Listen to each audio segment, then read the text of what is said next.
An ordinary evening turned into a turning point that could no longer be ignored. One innocent question, and a crack ran through the familiar rhythm of their life. She watched the movie, but her thoughts were elsewhere. He smiled, but felt a quiet unease growing beneath his skin. Words, spoken as if in jest, began to spark consequences far too real. What started as an attempt to reignite their connection became a blaze that consumed everything they had spent years building. He agreed. For her. For them. For the chance. But while he stepped forward, she stepped sideways. When another woman entered the picture, he didn't see excitement, he saw distance. And when she asked for more, he realized this wasn't a search for intimacy anymore. It was an escape. He didn't yell, didn't blame. He simply began to see things clearly. And when it came time to choose, stay in the shadow of someone else's desires or walk into his own truth, he chose himself. Because love doesn't always die from betrayal. Sometimes it fades when it's no longer mutual. Hello, my friend. I'm so glad you stopped by my channel. If you're here for the first time, don't forget to subscribe and share this video with your friends or family. It really helps my channel a lot. Please tell me in which city or country you watched this video. I value every one of your comments. So let's get started. Ethan lounged low on the couch, the half-eaten bowl of popcorn in his lap, nearly forgotten. Camille sat just behind him, legs curled beneath her, eyes fixed on the screen. But it was obvious her thoughts had drifted far from the movie they'd chosen for the evening. What had begun with shared laughter and playful commentary had faded into sporadic conversation as the film wore on. These kinds of nights, uncomplicated, slow-paced, just the two of them, were ones they both held dear. But then Camille said something that pulled Ethan sharply out of his comfort. "Do you ever think about being with other people?" she asked, her voice casual. "Like, not seriously. I mean, maybe a threesome or swapping partners or something. I'm not saying I want that. It's just kind of a weird thought, right?" Her tone was breezy, as if she were tossing a joke into the room to fill the quiet. Ethan, hand buried absent-mindedly in the popcorn, turned toward her with a puzzled expression. He let out a soft laugh, though it felt more like a reflex than amusement. Camille didn't usually bring up things like this. "I guess it's normal to have random thoughts now and then," he said, trying to match her tone, to keep things light. The conversation quickly drifted elsewhere, but her words didn't leave him. They clung to his mind, echoing. After nearly a decade with Camille, he usually had a read on what she was thinking, but this comment didn't feel familiar. Her tone had been weightless, but the idea itself landed heavy in his chest. Even if it was meant as a joke, the suggestion unsettled him. As the film dragged toward its conclusion, Ethan kept his eyes on the screen, but none of the dialogue registered. Was she bored with him? Or was it just a random musing tossed out during a dull movie? There wasn't any real indication she was dissatisfied. Camille had always been warm, steady, loving. And yet, her comment had unearthed a question he hadn't thought to ask before. When the credits finally rolled, Camille turned off the television and said she was going to bed, blaming tiredness. Ethan remained on the couch, staring at the darkened screen, his thoughts spinning. He needed to understand what she meant, but the idea of hearing the truth made him uneasy. "I'll talk to her tomorrow," he promised himself. As he finally got up and walked toward the bedroom, her words repeated in his head, not as a joke, but as a quiet signal that maybe things weren't as simple as he'd believed. The room went dark, but the darkness offered no peace. By morning, Ethan was up earlier than usual. As coffee brewed, he stood motionless, replaying the night before in his head. He knew the topic couldn't be left untouched, but he wasn't sure how to approach it without creating tension. He didn't want to accuse or interrogate, but he also couldn't let it slide. He stared into the curling steam rising from his mug, hoping it might clear his mind. When Camille walked into the kitchen, his heart picked up pace. But he knew this was a moment that needed honesty. "About what you said last night," he said softly, almost cautiously. Camille froze for a second while reaching for the fridge. Her posture changed, just slightly, but enough for him to notice. "What do you mean?" she asked, her tone light, though her eyes betrayed a flicker of discomfort. Ethan drew in a breath. "I've been thinking about it. Was it something random you said? Or do you feel like something isn't right between us?" He watched her closely, hoping her body language might reveal what her words couldn't. Camille shut the fridge and leaned back against the counter, folding her arms, not out of anger, but more like she was bracing herself. "It wasn't meant to upset you," she said. "It just kind of slipped out." Then, more quietly, she added, "But maybe that's a sign we need to talk, really talk, about where we're at." Her gaze dropped. "I do love our life together. I really do. But sometimes it feels like we're stuck on a loop. It's not your fault. It's not even really ours. It's just me." Ethan let the silence stretch, letting her words sink in. Camille wasn't usually this open. She was the steady one, the one who always seemed sure. But now, that confidence had cracked just a little. "So you're feeling unsatisfied?" he asked, careful not to sound accusing. "I wouldn't call it that," she replied slowly. "It's more like I miss the excitement, the feeling of something new. I don't want to change anything drastic. I'm not trying to hurt you. It's just those thoughts pop into my head now and then. Not because I'd ever act on them, but because they shake up the routine." Ethan felt a dull ache in his chest, but surprisingly, there was also a strange sense of relief. As painful as it was to hear, there was honesty in her words, and that honesty mattered. "I think I understand," he said, and even he was surprised by the steadiness in his voice. "Everyone wonders now and then if something's missing." He hesitated, then asked, "If I had those kinds of thoughts about being with someone else, how would that make you feel?" Camille took a moment before replying, choosing her words with care. "If I'm being honest, I'd probably feel threatened, maybe insecure, but I'd still want to know. It would be harder if you kept it to yourself." "I don't know, Ethan. Everything feels like a mess right now," Camille said quietly, her voice laced with honesty.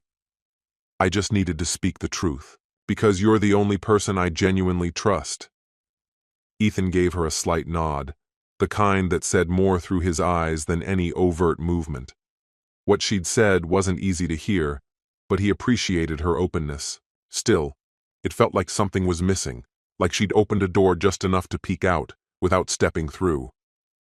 Careful not to push too hard, Ethan took a measured risk. "This seems to be weighing on you, and on us. Maybe instead of dancing around it, we should face it head on. I'm not talking about throwing everything off balance, just being honest together. Facing it side by side." Camille's expression shifted, a complex mix of relief, surprise, and a shadow of doubt. "What do you mean exactly?" she asked, barely above a whisper, as the silence stretched between them. Ethan's voice remained steady, gentle. "I want to really understand you. But more than that, I want this to bring us closer, not drive a wedge between us. You matter to me more than anything. And if there's something creating distance, I'd rather deal with it than pretend it's not there." When he suggested the idea of involving someone else, he treaded carefully, choosing his words with intention. "Maybe we could bring in a new energy, someone familiar, maybe one of your friends, someone who'd make the idea feel safe and not overwhelming." Camille's eyes widened, caught off guard. Then she gave a small, uncertain laugh. "That's definitely not where I thought this was going," she said. "Honestly, I was imagining something entirely different." She hesitated before continuing. "I was thinking, maybe a man. Something totally outside the framework of what you just proposed." Her confession threw Ethan for a moment. He raised an eyebrow but kept his tone calm and curious. "Is that what you're really thinking about?" he asked, not accusatory, just genuinely seeking clarity. Camille let out a slow breath, as if releasing something she'd held inside too long. "Yes. I'm not obsessed with the idea, but it's come to mind more than a few times. Ethan sat in silence, absorbing her words. He didn't want to shut her down or create tension. After a pause, he nodded slowly. All right, then let's take this one step at a time. We'll start with your suggestion. Bring in a friend you trust. If that goes well, we can take the next step. Your step. Camille's face lit up, her grin widening with excitement. Really? Yes, absolutely. Yes. Her enthusiasm took him by surprise. Part of him wanted to ask what made her so sure, but he decided not to risk shifting the mood. Okay, he said with a small, cautious smile.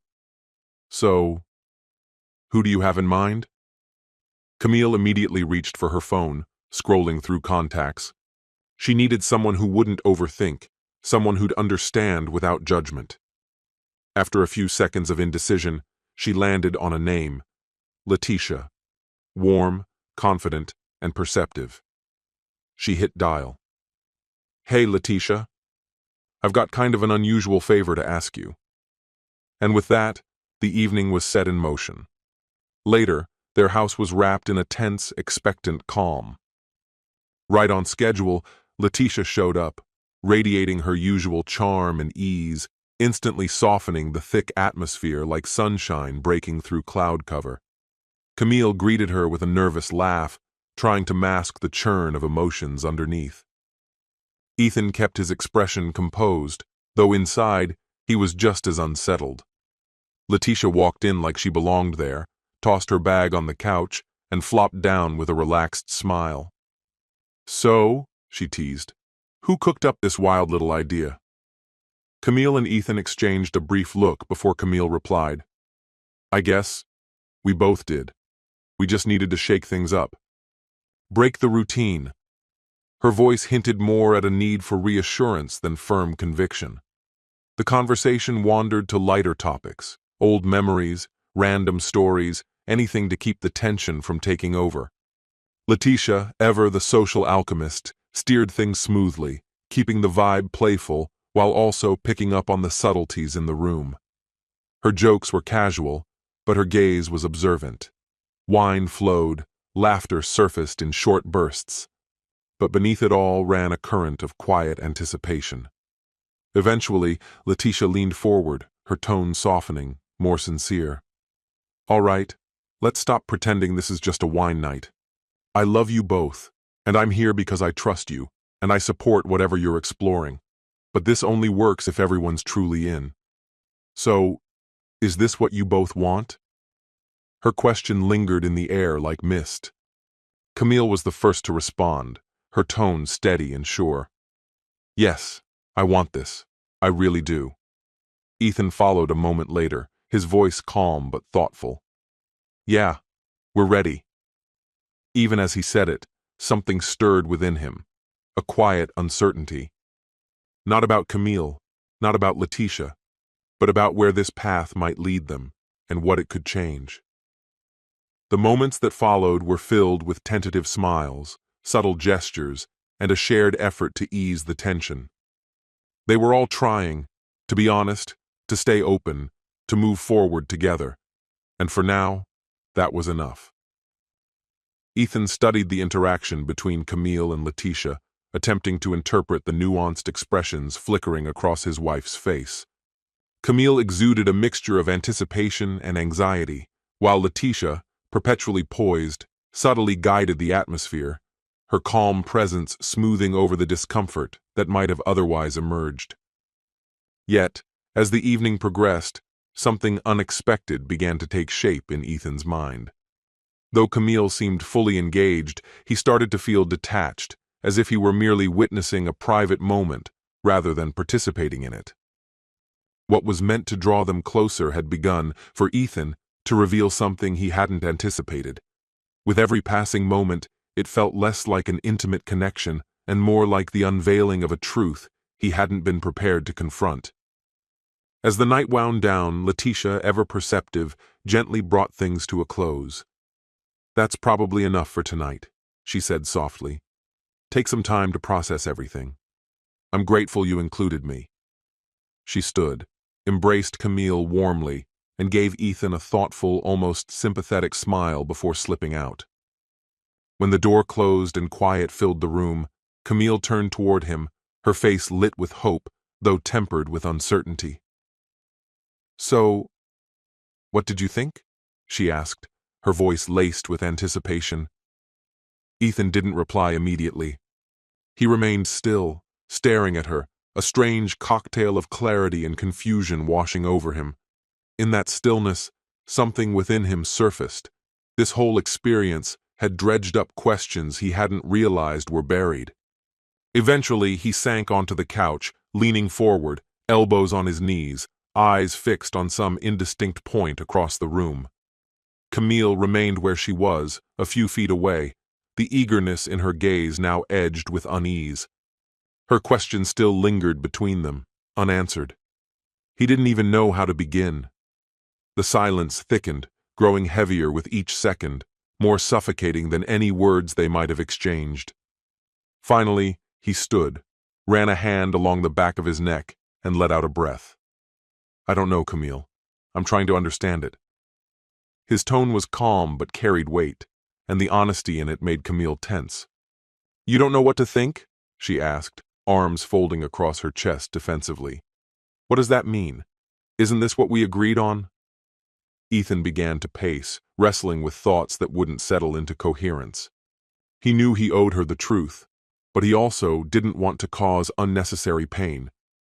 "I hoped this would bring us back together, that maybe it could help us reconnect. I really thought it might shift something for us, but what I actually felt, it surprised me."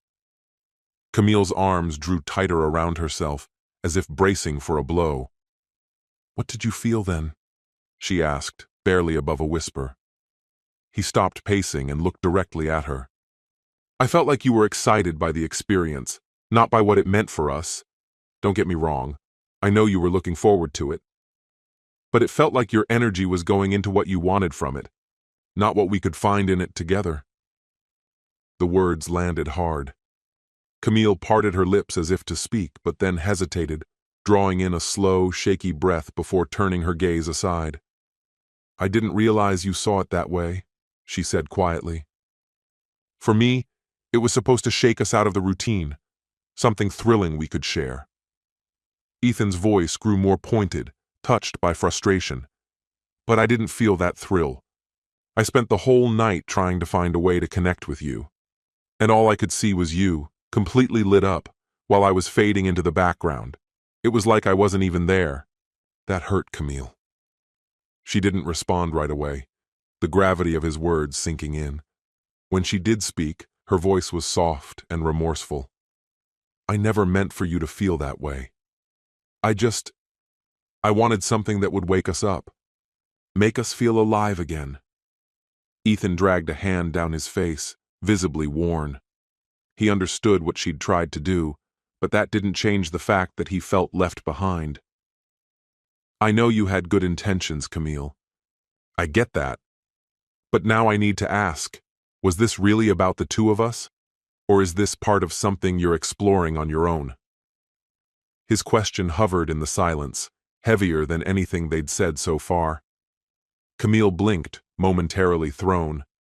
Her eyes searched his face, as though trying to understand the depth of what he was asking. "I want this to be about us. Truly I do," she said, her voice cracking under the weight of emotion. "But maybe I didn't think it through the way you're thinking about it now." Ethan nodded slowly, letting her words sink in. "Maybe that's the core of it. Maybe we're approaching this from completely different directions. And honestly, I'm not sure this is something we can work through together. At least not yet." His words sent a chill through Camille. "What are you saying?" she asked, voice trembling. "Are you saying this is the end?" Her eyes shimmered, on the verge of tears. Ethan hesitated, carefully choosing what to say next. He knew the weight his response would carry. "I'm not saying I'm walking away, but I am saying we can't keep going like this. I need time, Camille. I need space to figure out what all of this really means for me. Because right now, I feel completely unmoored." And I think you do too. Camille remained motionless, his words echoing inside her. Part of her wanted to argue, to push back, to reject what he was saying. But deep down, she recognized the truth in it. What was meant to be healing had instead exposed the growing gap between them, and now they had to face just how far they'd drifted apart. A thick, oppressive quiet settled between them, heavy with the words they hadn't dared speak. Ethan didn't move, his eyes locked on Camille, though his mind churned with tangled thoughts. There were still truths lingering in the shadows, but he was trying to piece things together before daring another step. Their conversation had stalled, hitting an impasse neither of them knew how to break. He wasn't sure anymore if he wanted to break it, or even if he could. Camille was the one who finally shattered the stillness. Her voice was calm, but beneath it simmered something urgent. Ethan, are you still going to stand by what you promised? You said that if things worked out with Letitia, I'd get to decide what came next, and I told you, I want to invite another man. Her words struck like a sudden jolt, catching Ethan unprepared. He blinked, stunned. His eyes searched hers, looking for any hint of mockery or manipulation. But there was none. Only a quiet, unshaken determination. No mischief, no disguise. Just a firm reminder of what she believed she was owed. That request snapped something into clarity for him. The woman he had spent the last 7 years with suddenly felt like someone else. Camille, are you being serious? His voice came low, each syllable landing with weight. Without thinking, he stepped backward, as if the distance would help him process what he was hearing. You really want to go through with this? After everything we just talked about? Her gaze didn't waver. You made a promise, Ethan. You said we'd be honest about our desires, and this is part of mine. I don't understand why it's so hard for you to accept that. He shook his head, disbelief etched into every line of his face. It's not that I don't get it, Camille. It's what it represents. I thought we were trying to rebuild something between us. I thought this was about finding our way back. But right now, the way you're insisting on this, it feels like it's only about you. Like I'm no longer part of what matters. Camille opened her mouth, ready to push back, but he raised a hand to stop her. He needed to speak before the courage slipped away. That night with Letitia, it showed me a lot. The biggest thing? I love you, but we've changed. We're not who we were when we got married. And I think, deep down, you feel that too. Tears welled in Camille's eyes, though she held herself together. So that's it? You're ending everything because I wanted something different? He moved closer, hands unsteady, the tremble giving away everything he was trying to hold in. No, not just because of that. It's everything this week has shown us. I've tried to close the distance between us, Camille. But what you're asking, it shows just how wide the gap has become. And I'm not sure it's a gap we can cross anymore. This isn't about a broken promise. It's about how far apart we've grown. She couldn't hold the tears back now. Ethan, please don't do this. I know I haven't been perfect. I know I've asked a lot. But please, don't give up on us. He looked at her, long and hard, every unspoken feeling sitting between them like a wall. I never wanted to lose you. But I think we've already lost each other. A long time ago. And if we keep pretending, keep trying to salvage something that's no longer there, all we're going to do is hurt each other more. He turned, snatched his keys off the counter, and headed for the door. Just before stepping out, he paused, looking back at her one final time. I hope you find what you're searching for, but I can't be part of it anymore. And then he was gone, leaving Camille standing there, her cheeks streaked with tears, staring at the empty space he had just left behind. Ethan sat in the armchair a few moments longer, weighed down by sorrow and fatigue. He knew he couldn't stay, not without making it worse. Remaining would only prolong the ache, keep them circling the same unresolved pain. Everything that needed saying had already been said. The raw, unvarnished truth now lay between them. He slowly stood, eyes avoiding Camille's, and made his way toward the door. Her gaze followed him, hollow and stunned, her body frozen. "You're really leaving?" she whispered, barely loud enough to hear. He stopped, hand resting on the knob, not turning to face her. "I need space, Camille. Time to think. And I think you do too." She wanted to stop him, to reach for him and ask him to stay, but something in his voice told her it was too late. There was no anger in his tone, just a quiet finality that cut deeper than any shout could. The sound of the door closing echoed like a thunderclap in the silence that followed. Camille remained on the couch, unmoving, the silence more deafening now than it had ever been. This wasn't just an argument. It was a complete unraveling. And maybe that unraveling had begun a long time before either of them noticed. In the weeks that followed, Ethan kept his distance. He rented a small apartment, a quiet place where he could clear his head, try to understand where things had gone wrong. Those first few nights were sleepless. He barely touched food. His mind replayed their best and worst moments, wondering if a different choice might have led them somewhere else. Camille, meanwhile, was swept up in an emotional tide. Grief came first, then guilt, heavy and suffocating. She combed through every conversation, every decision, trying to pinpoint where the fracture began. She wanted to call him, to fix what had broken, but the fear that it truly was broken kept her still.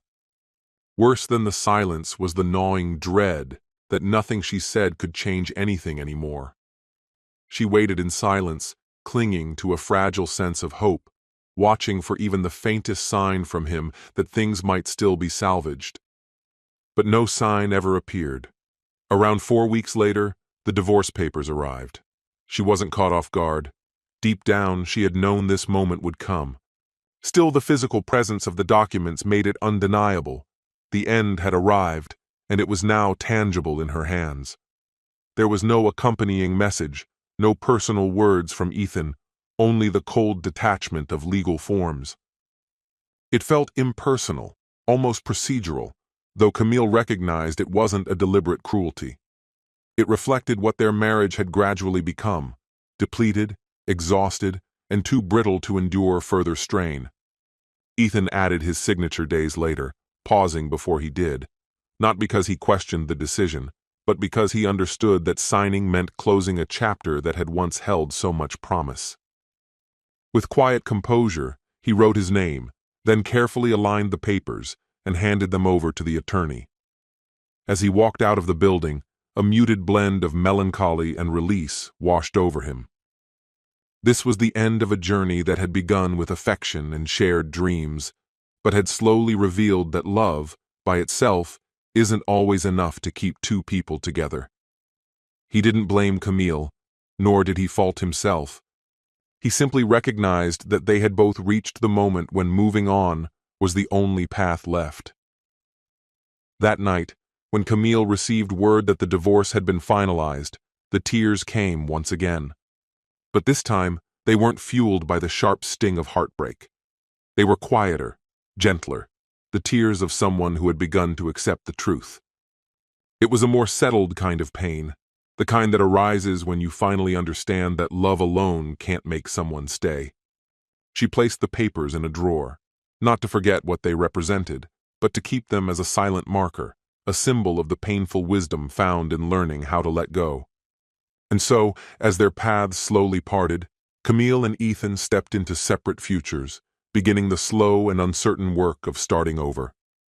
This story has come to an end. What's your opinion? Share it in the comments, my friend. And if you like this story, check out other exciting videos on my channel.